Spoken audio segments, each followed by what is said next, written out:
Salve nerds, galera, no vídeo de hoje, resumão de animes com Black Clover episódio 168 e Violet Evergarden. Vale a pena dar uma olhada nessa obra fantástica, tá? Mas antes, sem maiores enrolações, vamos começar com Black Clover, porque nesse episódio 168 nós tivemos aí o resultado, do que aconteceu depois de todo aquele caos, de toda aquela confusão e a derrota, do reino de Clover e de Heart perante ao reino de Spades.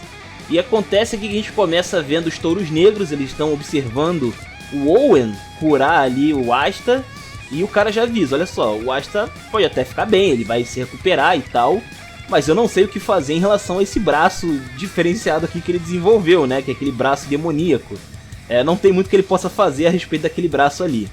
Bom, conversa vai, conversa vem, nós temos aqui então a Grey falando com o Owen para ver se ele podia dar uma olhada no Gault, né? Porque ele tinha sido atravessado por uma espada, né? Uma espada bem grande. E o cara tá ali sentado de boa, vendo o Asta se recuperando, e ele tá ali sentado só observando, tá ligado? E aí o Owen estranha, porque ele parece muito normal, né? Mas ele topa, vamos dar uma olhada aí. E ele acaba vendo que o Gault, ele na verdade não tem ferimento nenhum. Tipo, ele não foi curado pela Grey. Ele literalmente teve o seu machucado anulado, tá ligado? É basicamente isso que aconteceu com o Gault. Isso é bem interessante, porque o Owen fala pra Grey que seja lá qual for o seu poder, não é magia de transformação. Ela tem, na verdade, um outro poder, tá ligado? Que ela não sabe qual é, ela vai ter que descobrir, mas isso com certeza não é uma magia de transformação, é outra coisa, é outro patamar, tá ligado? Eu acho que isso aí ninguém discorda, depois do que ela fez, foi bem impressionante realmente. E bom, depois a gente corta aí para o Asta, né? Ele acaba acordando no meio da noite ali. E cara, a primeira coisa que ele faz, né? Abrir o livro dele e ver se a espada do Yami tava ali. Porque se tiver, porque realmente aquilo não foi um sonho, né? Realmente aconteceu uma desgraça. E aconteceu, a katana tava ali no livro do Asta. Isso faz ele querer fugir no meio da noite para tentar enfrentar sozinho a Tríade das Trevas. Só que ele é impedido por um cara misterioso que surge das sombras e paralisa o corpo do Asta, utilizando ali justamente as sombras.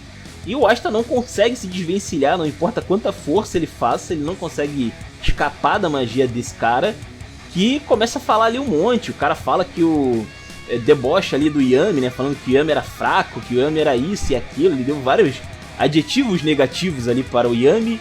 O Asta não gostou muito, parecia que ele ia até partir para cima ali, mas ele foi imobilizado por diversas mãos que também partiram ali das sombras, né, e imobilizaram o Asta sem maiores dificuldades. E o cara ainda fala do próprio Asta, inclusive, dizendo que o Asta não tinha poder suficiente para partir sozinho contra aquela Tríade das Trevas. É burrice, né? E o Asta recebeu isso, né? Recebeu praticamente um soco no estômago com essa notícia, porque o demônio dele já tinha falado, né? Que ele não era forte o suficiente, ele era fraco, né? Então ele começa a chorar ali por causa de que ele sabe que isso é verdade, né? Então o sujeito se revela ali, é um cara sorridente, muito esquisito, e ele se diz ser vice-capitão dos Touros Negros. Olha isso, mano, do nada tem um vice-capitão dos Touros Negros aí aparecendo. E acontece então que ele acaba confirmando que ele é, porque a gente vê ali uma bolsa dele que tem o símbolo dos Touros Negros, de fato. Mas ele é um cara muito estranho, porque ele tem poderes demoníacos. Pois é, a gente vê ali um imp saindo dos ombros dele, que é como se fosse um demônio, né? Que é o Gui Modelo, que seria o demônio dele, desse cara aí. Inclusive o demônio fala ali o nome dele, que é Nat. E aqui eu vou falar Nat porque foi a tradução em japonês que eu vi. Literalmente eu ouvi o Gui Modelo chamar ele desse jeito, mas na internet tem várias menções de como esse cara é chamado por essa primeira parte aí do nome dele. Eu ia chamar ele de Faust, sinceramente, eu ia chamar ele de Faust, só que eu desisti, porque a internet não conhece ele pelo outro nome, enfim. Acontece então que esse cara faz uma proposta muito interessante para o Asta, porque o Asta percebe que esse cara ele não só tem magia demoníaca, como ele consegue usar plenamente, tipo, pra ele é igual respirar, tá ligado? E ainda por cima ele consegue conversar com o próprio demônio dele, que aliás está fora do corpo, não sei se vocês perceberam isso, mas ele é o único cara até o momento que conseguiu projetar o demônio dele totalmente pra fora, é muito louco isso. E acontece então que esse Nat, ele faz uma proposta para o Asta de ensinar ele a controlar o seu poder demoníaco. E o Asta obviamente topa, mesmo não sabendo quem é a pessoa, é o melhor que ele tem agora, a melhor ajuda que ele pode ter agora é esse cara. Então ele decide confiar no Nat. Mas isso fica para outro dia, né? O treinamento fica para depois porque eles precisam descansar no dia seguinte. E aí depois a gente tem uma reunião com os capitães ali remanescentes, né? Do reino de Clover e o Yuno, que vai lá representando o Alvorecer Dourado. E os Touros Negros não tem nenhum representante, não tem ninguém ali. Então o pessoal tá conversando sobre tudo o que aconteceu, né?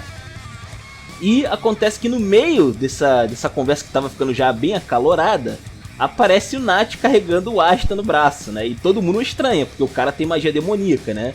Então todo mundo já saca ali seus poderes, só que ele consegue fazer algo muito bizarro. Tipo, a gente viu que ele tinha um demônio, né? Que era o Gui Modelo. Só que ele aparentemente consegue chamar mais demônios pra fora do corpo dele. Ele cerca a sala de demônios. Olha que loucura, o cara é uma legião inteira, basicamente. E aí ele consegue acalmar ali, né, a situação e explicar que ele na verdade é um espião. Ele é dos Touros Negros, ele é o vice-capitão dos Touros Negros. E ele estava agindo no reino de Spades por alguns anos como espião, tá ligado? E ele de fato, ele explana, tá ligado? Os planos ali do pessoal do reino de Spades, assim, completo. Ele fala tudo que ele pode, tá ligado? Tudo mesmo. O que é impressionante, todo mundo fica bastante impressionado. Vale mencionar o Jack, porque o Jack ele conhece o Nat antes dele ter poderes demoníacos. Ele fala que o Nat não tinha esses poderes aí, ele ganhou depois, né? Provavelmente ele ganhou em missão esses poderes. E o Nat ele fala ali, né, que ele dá uma desconversada ali falando que isso aí já não existe mais, né? Esse Nat antigo meio que não existe mais. Ok. Aí nós temos então uma parte aqui da conversa que é ele falando com o Yuno, onde ele acha o Yuno muito suspeito, porque o Yuno aparentemente tá protegendo um cara que veio do reino de Spades recentemente. O que dá a entender que o Yuno está tramando alguma coisa aí com o reino inimigo. E o Yuno concorda, falando que ele é o príncipe, ele se descobriu, como príncipe do reino de Spades. O Asta fica chocado, todo mundo fica chocado ali, né? O próprio Jack começa a pensar ali que de repente o Yuno era um espião esse tempo todo.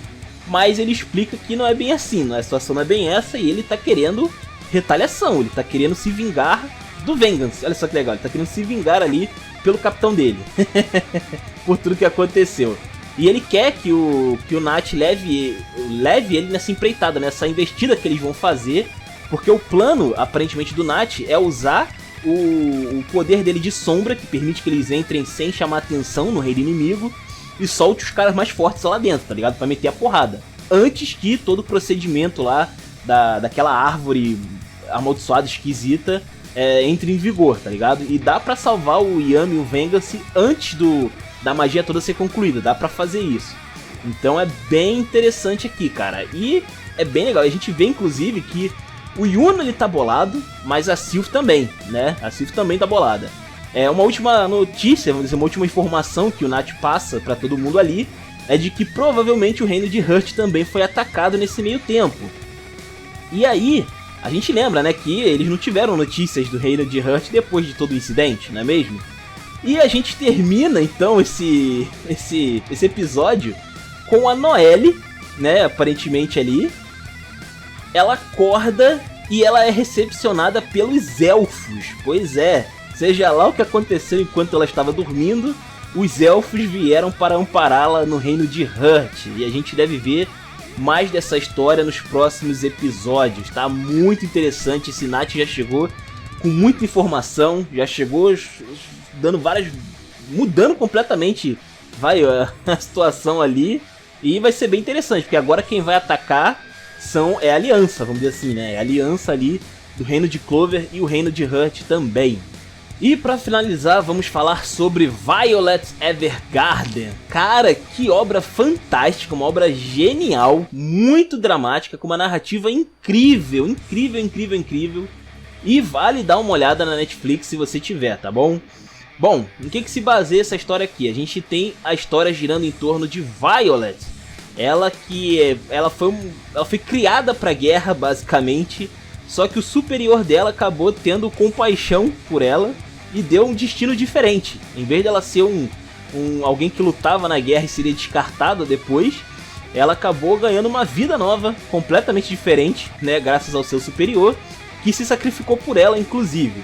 Ela perdeu os braços na guerra, mesmo assim ela tem ali alguns implantes mecânicos, e ela acaba tendo um emprego pós-guerra de escrevente, basicamente. Ela escreve cartas para as pessoas. E é interessante essa parte da história porque ela tem que ter cartas com emoção, ela tem que passar um sentimento nessas cartas, só que ela não tem, ela é literalmente um super soldado, uma máquina de matar, ela não tem emoções, tá ligado? É complicado, então ela tem que lidar com essas descobertas, né, chamadas de emoções, ao mesmo tempo em que ela acaba aprendendo um pouco mais sobre como essas emoções podem ter interferido no seu passado, tá ligado? E a gente acaba vendo também, acompanhando bastante desse passado. É muito interessante, cara, é uma narrativa absurda, é uma narrativa muito bem feita, é uma qualidade monstra, sinceramente. Essa obra começou como uma light novel, tá? É interessante que a light novel foi editada pela Kyoto Animation, que é o mesmo estúdio de animação que fez o anime. Então, tipo, é um estúdio de animação que fez uma light novel, olha que loucura. E sim, Kyoto Animation é aquele estúdio que sofreu um incêndio criminoso lá em 2019. E, cara, os caras eram muito bons no que eles faziam. Ainda são, na verdade, porque o estúdio eu imagino que continua, né? Tá vivo aí ainda hoje. Mas, cara, incrível, essa arte é impressionante. A arte desse anime é uma coisa que casa muito bem com a dramatização que ele tenta passar, sabe? É tudo muito bonito, mano, é incrível, é tudo muito impactante, as cores, o jeito como os personagens se movem, até a animação é muito boa também. Tem um pouco de ação também na história, e a gente vê que a animação também é muito boa nessa parte mais de porradaria também, é muito legal. E ainda tem os filmes, porque teve 2 filmes, tem um filme na Netflix, que é o Violet Evergarden Gaiden, Eternidade e a Boneca de Auto-Memória.